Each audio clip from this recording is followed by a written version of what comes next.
sirri na samun ruhani wanda za ka rika aiki da shi akwai, kuma zan bada yau ba bakin ciki zan faɗa. Wallahi al'azimu in kai wannan aikin su yayi. Sirri na samun rufani mujarrabi wanda za ka yi aiki da shi, ka kira aljani ka tambaye shi abin da kake so ya faɗa ma ko ya baka wannan abin mujarraban da izinin Allah.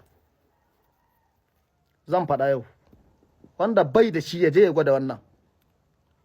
In halara ta girgiza ne dole a bayyana, dole sai na faɗa yau. Akwai wata aya cikin alkur'ani wadda qad adalla minkum dullan kasira, jiblan kasira. Wannan ayar in na ja ta daidai ni to almajiri ne, in ban zata daidai malamai ku yi afuwa ku gyara.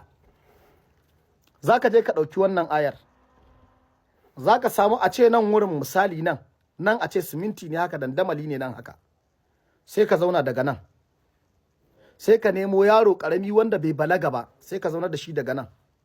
Wannan tsakiyar filin da ka rage din zaka rubuta wannan aya akai. Wannan radin na cikin wannan ayar shi zaka buɗe radin da ke ciki.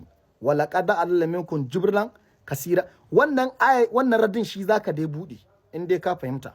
Da ni ba almajiri bane, ilimi na bai kai ire-iren yadda kuke tunani ba. Ni ba malami bane ba kai. Ni almajiri ne. Wannan radin shi zaka buɗe. Idan ka buɗe, wannan yaron da ka nemo karami wanda bai balaga ba, zaka ce ya zauna a gefe. Zan maka daki yin da zaka fahimta, ba zan ma bakin ciki ba wallahi. In kai malami ne ka je kai aiki da wannan, zaka rika taimaka mutane duk abin da ka faɗa, wallahi abin nan mujarraban zai kasance haka ne. Ko da cigiyar abu aka zo gurin ka ko kana son kai mutum bincike, zaka faɗa mai gaskiya, kuma in yi bincike haka zai gani da izinin Allah. To idan ka rubuta wannan aya ka bude wannan radi, zaka kira yaron nan wanda bai balaga ba, wanda ka zauna a gefen ka kamar daga nan, kai kuma kana daga nan da carbinka a hannu.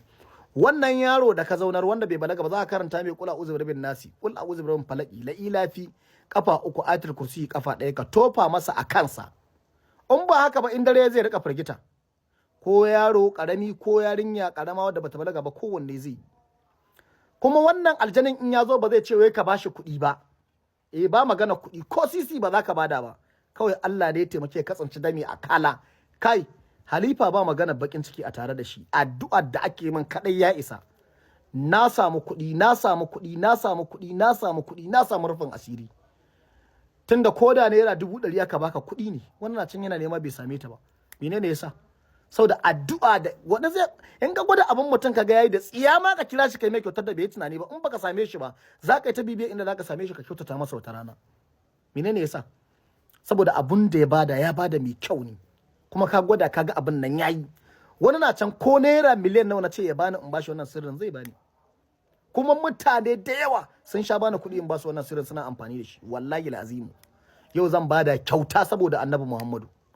Wannan radin idan ka bude ka tofa ma wannan yaro wannan kula uze da ilafi da ayatul kursi ka tofa masa a kansa, zaka ce ya leka maka cikin wannan radin wanda ka kewaye, yana nan yana kallon wannan radin, kai kuma sai ka dauko tarbi ka rika wuridin galma su qaqana balhayula, galma su qaqana balhayula, galma su qaqana balhayula. Ka ce mai ya rika leka ma, idan ya ga wani mutum ya ce ma ya gani.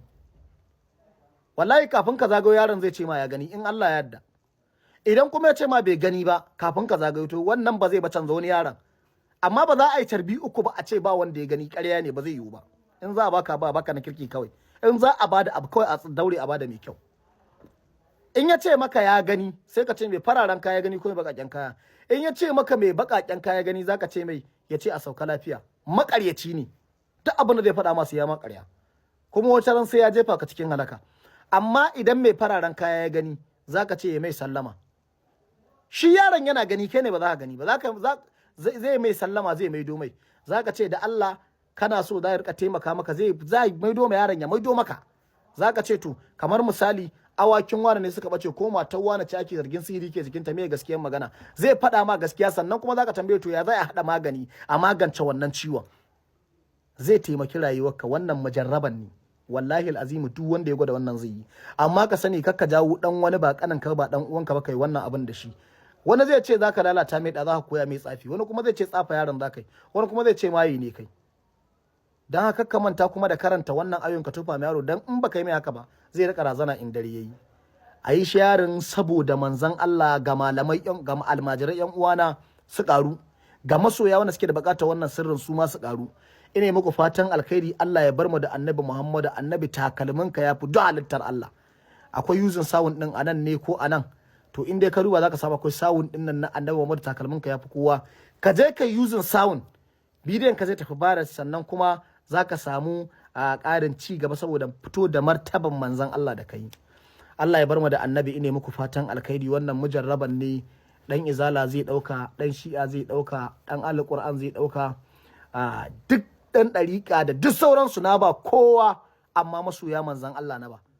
Masoya manzon Allah na ba. Duk wanda ya dauka ya gwada ya ci arzikin annabi Muhammadu. Ina muku fatan alkhairi. Allah ya bar mu da manzon Allah daga halifan fada naku jibiya na manzon Allah. Allah ya bar mu da annabi.